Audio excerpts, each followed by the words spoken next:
মূল কথা যে হারামের আসবাব হারাম, বৈশাখী বাতা হারাম, এর কোনো ছলাকলা নাই। কোন আলেম যদি বলে খাওয়া যায়, আলেম মানে কি বলবো, সে আলেম নামে জাহের, এরা আল্লাহর সাথে প্রতারণা করতেছে। রসুল যেখানে বলছে নওরোজ করা যাবে না, বাতিল, সে নওরোজ উপলক্ষে আপনি বাতা খাবেন, এটা কি সম্ভব?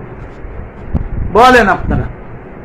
নবী বলছে আমি পয়লা বর্ষবরণ আমি বাতিল ঘোষণা করলাম আল্লাহর হুকুমে, এর বাদে ঈদুল ফিতর আজা দিলাম। এখন কার বাপের সাধ্য আছে এই নবীর বাতিল করা জিনিসের বাতা খাওয়া? নবীর সাথে যুদ্ধ করা কিনা, আল্লাহ শরীয়তের বিরুদ্ধে যুদ্ধ করা কিনা? এই মাথাটা আসে না, খালি বই খুঁজেন কোন বেটা কইছে পহেলা বৈশাখের ভাতা খাওয়া হালাল আছে কিনা, কোন বেটা কইছে? আরে বেটা খাওয়ার দরকার কি? আপনি এইটা বুঝেন না কেন? আল্লাহ রসুল নওরোজ হারাম বলছে, নওরোজ বাতিল করছে, নওরোজ করা যাবে না, আল্লাহর হুকুমে এটা বাতিল বাতিল বাতিল।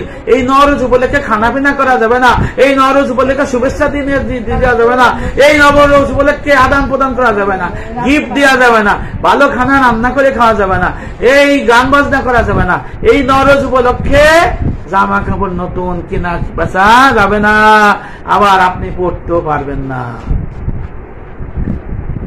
আবার সেই হারাম উৎসবের বাতা আপনি খাইয়া ফাঁক খবর খুঁজতে চান যে এটা হালাল হয়েছে কিনা। এটা মনে সম্ভবত গত ফ্যাসিস্ট সরকার, আপনারা বলেন, পালন করি, এর থেকে দূরে সরে আসতে হবে।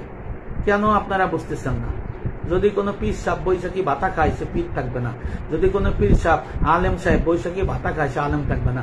যদি কোনো মুসলমান বৈশাখী ভাতা খায়, সে হারাম খাইল।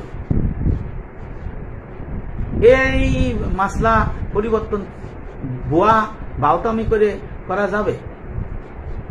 হারামের আসবাব হারাম।